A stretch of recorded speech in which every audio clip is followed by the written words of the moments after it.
Hello, my lovely guests, and welcome back to Studious Studies. Brian has shared some very interesting information with me about the Tang dynasty. So, today we have one of the emperors of the Tang dynasty, Mr. Shanzong. Mr. Shanzong, who are you and what dynasty are you from? I am Shenzong of the Tang dynasty. What was your role in the dynasty? I am the 7th emperor of the Tang dynasty. Very interesting. When were you born and when did you die?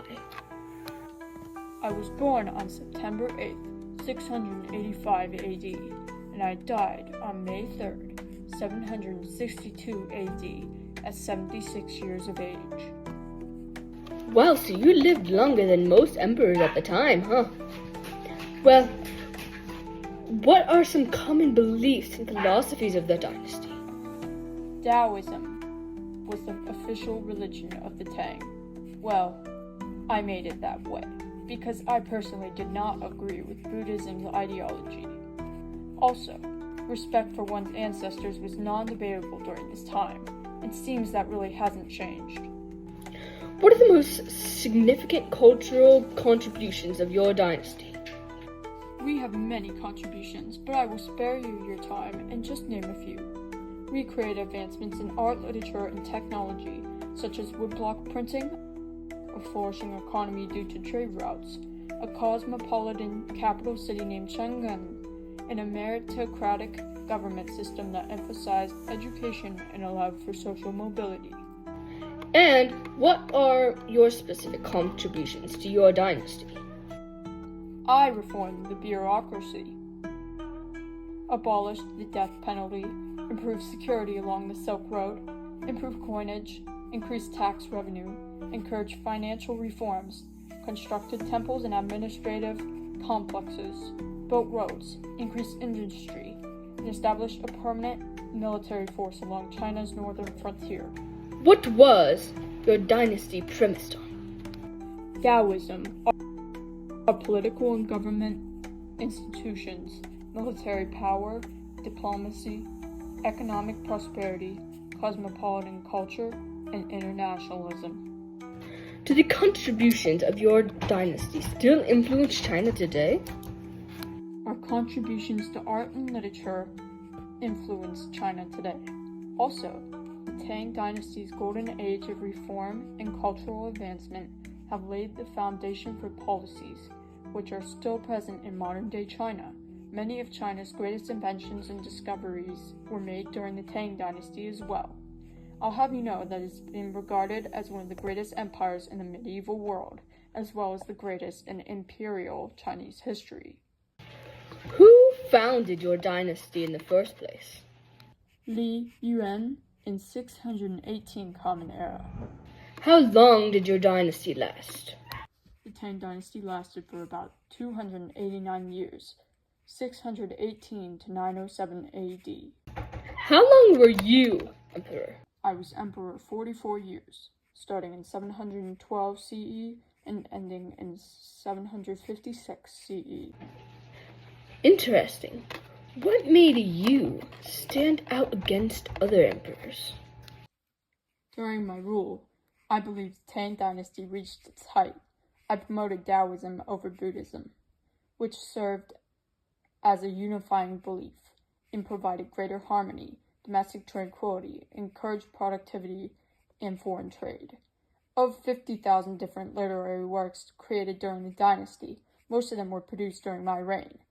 I built libraries that would house books, encasing calendars, medical discoveries, and preventative habits and diet. I've been recognized as so successful because I understand how balanced rules promote fairness and justice. Jobs and promotions were given based on skill, not based on wealth. What changes were made in government by rulers such as yourself?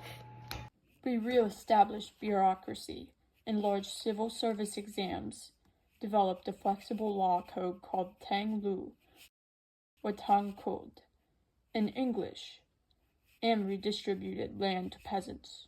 Why did your dynasty fall? Our dynasty began to decline for many reasons, but I will just name a few.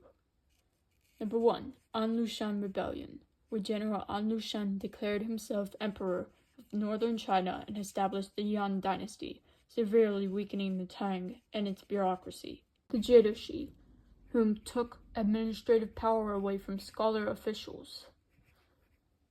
They created a political division within the dynasty known as the Five Dynasties in the Tang Kingdom's period, which contained continuous fighting against rival kingdoms, dynasties, and regional regimes formed by rival Jiedushi.